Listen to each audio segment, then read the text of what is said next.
Welcome to Book Club Preview. I'm Michael, and today we're looking at The Son of Neptune, Chapter 4, continuing Percy's story. I'm going to try to run through this fairly quickly. So it starts off with Hazel just getting Percy some food, getting him some coffee, getting some muffins, and walking towards the auguaries. And, Percy's pretty happy, he's pretty thankful.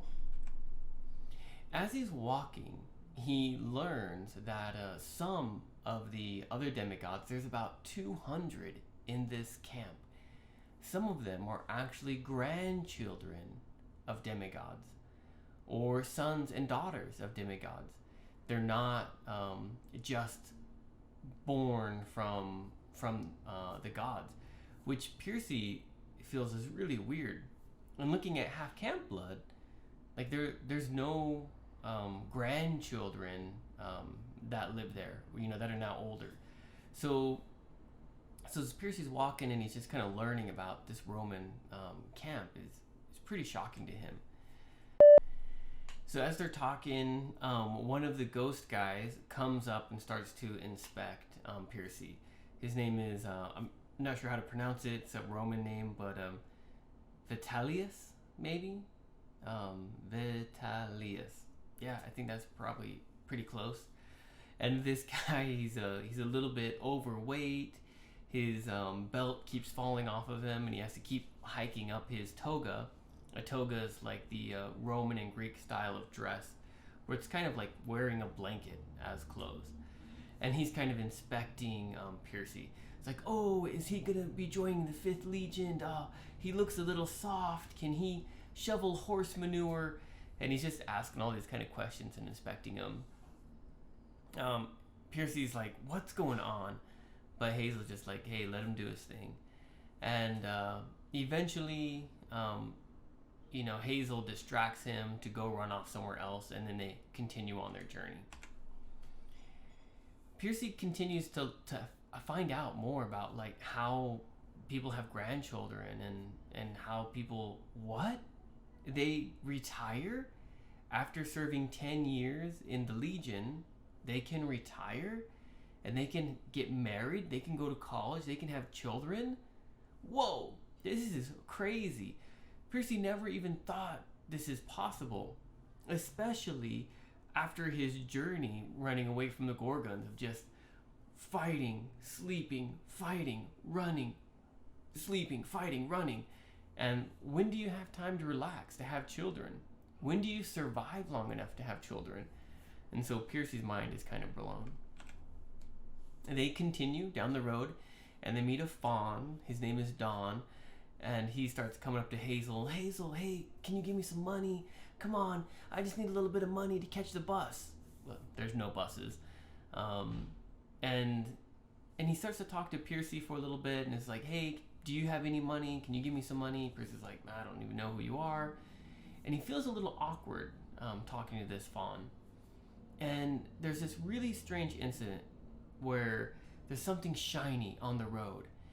And it's probably diamond, right? And so the faun goes to try and grab that diamond.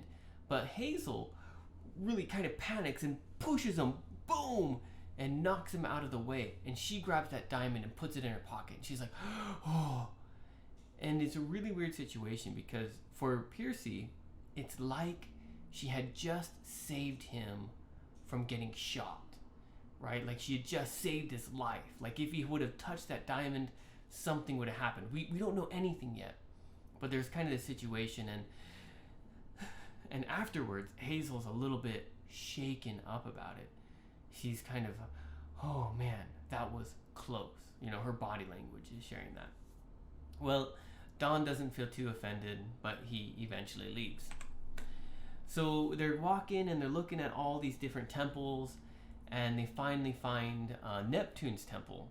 And it's like a tiny little shack. It's not majestic, it's not grand, it's not beautiful. It's actually run down.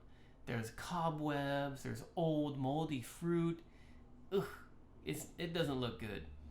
And Hazel tells us that children of Neptune, well, one, Neptune is the god of the ocean. Romans don't really trust the seas or the ocean that much.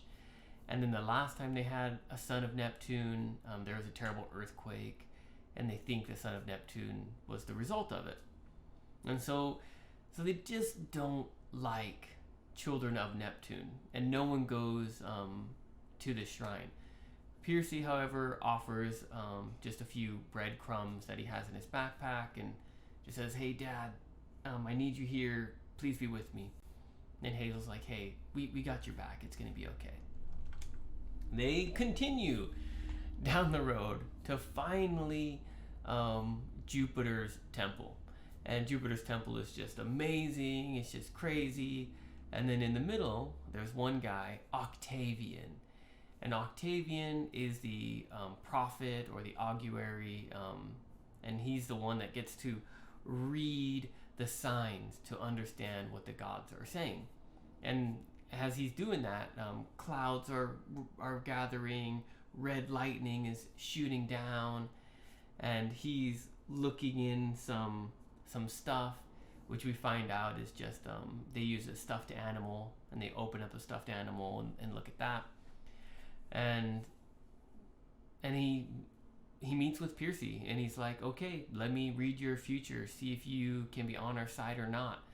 And so he takes Piercy's panda pillow, which Piercy's like, "Wait, no, don't do it."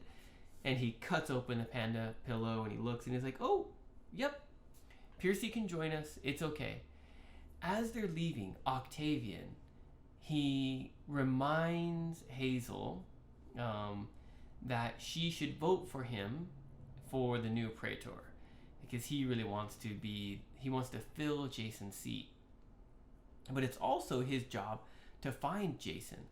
So we don't know what's happening here with this guy, but he's very sneaky, and Piercy doesn't like him. Hazel certainly doesn't like him, and I'm not sure if I like him. He might be considered like who was Piper's rival. What was her name? That woman. You might be able to remind me when we meet. But there was some girl in Piper's cabin. It's on the tip of my tongue, we say in English. I almost can remember it, but I can't.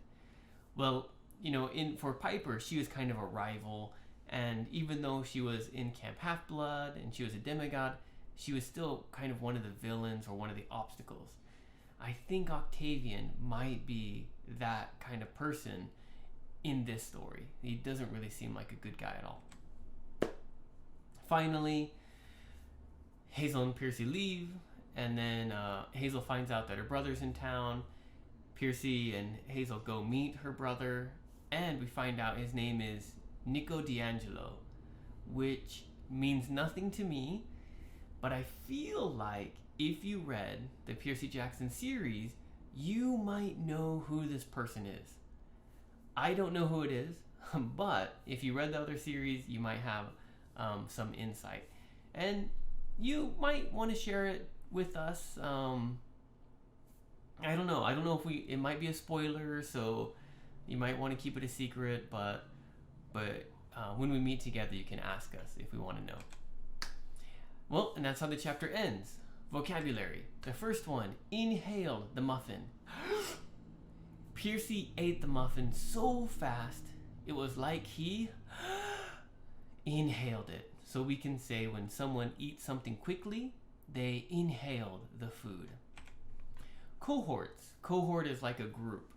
And so in the Roman army, there's 5 cohorts, and then each of these groups is made up of 10 cabins who are like roommates and stuff like that.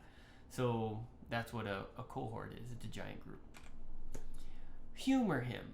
Humor him means to just let him do it. Just satisfy that person. Maybe your mom, maybe after you're eating food or something, you have something on your face, and your mom says, "Oh, come here, let me clean your face." And you could run away, but probably you say, "Oh, Mom, what?" And your mom cleans your face. You humor her. You just let her do it. And that's kind of what what we say. Even though it's not, you don't really want to do it yourself, but okay, fine. I'll just let you do it to make you happy. Humor him or her. A pachyderm is a kind of elephant, and this huge elephant is running through the street and almost runs over Piercy, but Hazel saves him, and he's running to like do some war games. And so that's just what a pachyderm is. It's just a kind of war elephant, I guess. Moody.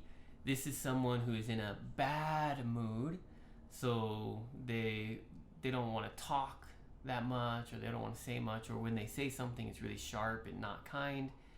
And Piercy thought Hazel's been moody, but then she starts to laugh, and he's like, "Oh, okay, that's better." So, disemboweled. Man, this is I don't have a picture for this one because it's pretty gross. This is when you cut something open, like usually an animal, and you take out the insides. We call these their bowels. Okay, this like the stomach, their intestine, all that stuff inside your stomach. The disembowel, you take all of that out. And so in the past, when an augury wanted to read the future, maybe they'd take a cat or a goat and they'd open it, and then they'd look inside and look at the things and say, "Oh, the gods are telling us this." And so Piercy was a little scared with this guy, but so when he gets like the teddy bear, he cuts open the teddy bear or stuffed animal and he takes out the insides, and that's a disembowelment, or he disemboweled the thing. Blackmail. So this is that weird thing that Octavian does to Hazel. He says, you don't want that nasty rumor to go around about you, or that it can stop if you vote for me. And this kind of negotiation, we call it blackmail. When someone knows something bad about you and they threaten to share it, we call that blackmailing. And then you have to do a favor, or they'll share that information. Sometimes this happens with like movie stars or singers or something. Someone will try to blackmail them with some bad information, or politicians. All right. Well, discussion question. Why do you think Hazel kept the diamond from Dawn? Okay, this situation is really weird, and I am sure that we will find out later. But the guy just wants to buy some donuts. Why did Hazel keep him from getting that diamond? I don't think Hazel's going to use it. Why doesn't she just give it to him? What's going on there? What do you think? I have no idea, but I'd love to hear your ideas.